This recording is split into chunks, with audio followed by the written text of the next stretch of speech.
Si je vous dis Steven Spielberg, ça vous fait penser à quoi? À des films remarquables, comme E.T., Indiana Jones ou encore Jurassic Park, non? Très bien. Et si vous associez ce nom à Lego, ça vous fait penser à quoi? Lego Indiana Jones ou encore Jurassic Park? Logique, non? Eh bien, c'est pas pour aujourd'hui. Non, aujourd'hui, on va parler d'une gamme qui a marqué l'intégralité des années 2000 et qui pourtant a totalement bidé. Ouais, aujourd'hui, on va parler de Lego Studios. D'abord, petite remise en contexte. Nous sommes à la fin des années 90. La décennie a été assez rude pour la firme danoise. Pour cause, la démocratisation du jeu vidéo, les coûts de production trop élevés, et sans oublier la principale, Lego a créé beaucoup trop de nouvelles gammes pour essayer de redevenir attractif. Mais finalement, seul le partenariat avec Star Wars va vraiment les sauver de la faillite. Toujours dans l'idée d'attirer de nouveaux consommateurs, Lego cherche donc des idées innovantes. Au même moment, dans les foyers occidentaux, deux choses apparaissent massivement. Les ordinateurs familiaux et Internet. Avec la démocratisation de ceux-ci, on voit émerger plein de petits films en stop motion réalisés avec des briques Lego. À cette époque, Lego n'a pas encore de gros partenariats avec d'autres grandes franchises, à part Star Wars, qui fait un malheur. Mais au même moment, Steven Spielberg cherche, lui, une entreprise de jouets pour permettre aux enfants de faire leurs propres films. L'accord est passé, Steven Spielberg et Lego vont créer ensemble une nouvelle gamme pour faire du cinéma en Lego. Mais là vient deux soucis.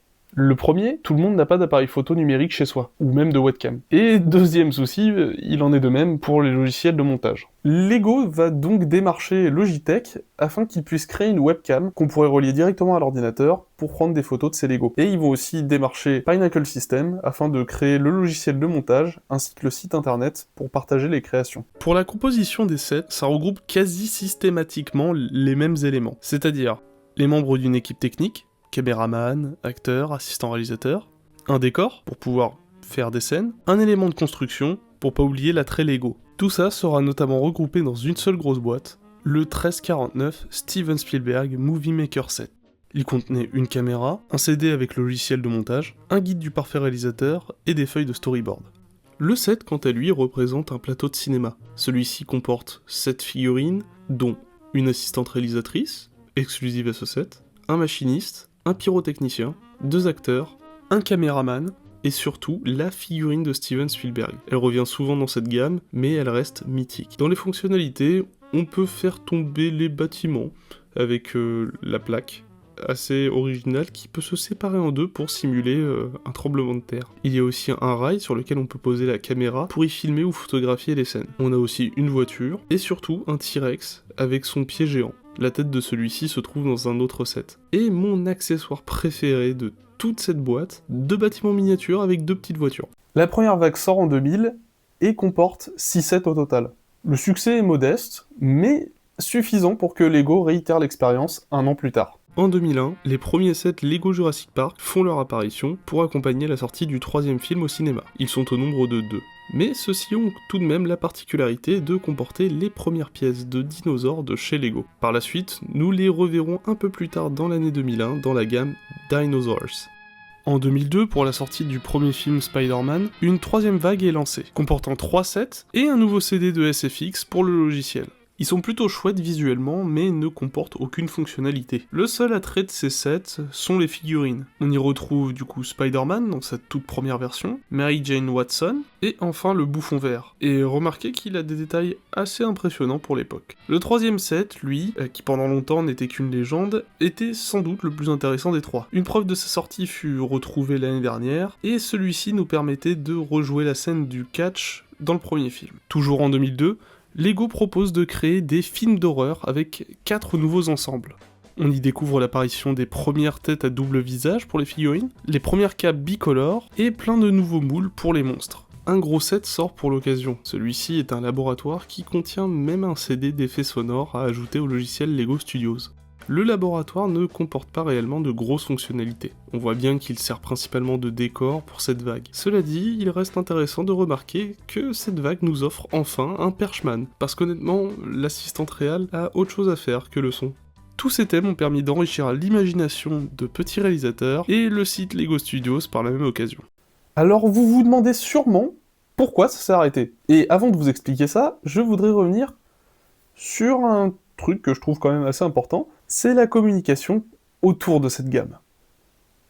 Parce qu'elle est fantastique. Dinosaur action flick. Dino Cop, scene 3. He patrols the city and tracks down bad guys. It's the world premiere of Lego Studios. La communication autour de cette gamme se faisait en stop motion, et rien que ça, c'est génial. Principalement des courts-métrages, comme Dino Cop, ou des tutoriels commentés par Steven Spielberg. You can safely shoot this scene of Johnny Thunder dangling over the edge of a scary deep tomb by just tilting the model like this. Lego a même commandé plusieurs courts-métrages à Spite Your Face Productions, une équipe d'animateurs de stop motion britannique, pour chaque nouvelle vague.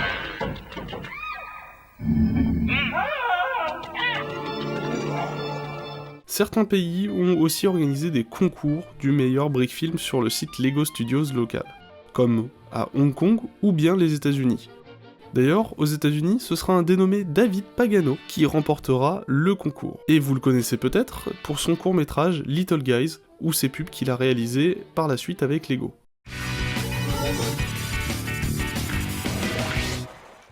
Voilà, c'était une petite parenthèse comme ça pour dire que l'équipe marketing de Lego, vous étiez des génies, hein, revenez à ça s'il vous plaît, parce que moi, ces pubs m'ont beaucoup marqué, et en plus de ça, elles m'ont beaucoup inspiré pour mes stop motion. Mais alors, pourquoi ça s'est arrêté ? Au début de la vidéo, je vous disais que les ordinateurs se démocratisaient. Oui, mais pas tant que ça. Ça restait encore réservé à une partie du public, tout comme Internet. Et puis, peu de gens avaient le temps ou la patience de réaliser des films image par image. Pareil, le prix du Steven Spielberg Movie Maker 7 était d'environ 200 € à l'époque. Et 300 € avec l'inflation aujourd'hui. C'était juste énorme. Au final, beaucoup d'enfants achetaient plus les sets pour jouer avec que vraiment faire des films. La gamme sera abandonnée en 2002 et le site fermera ses portes en 2003, après seulement 3 ans d'existence.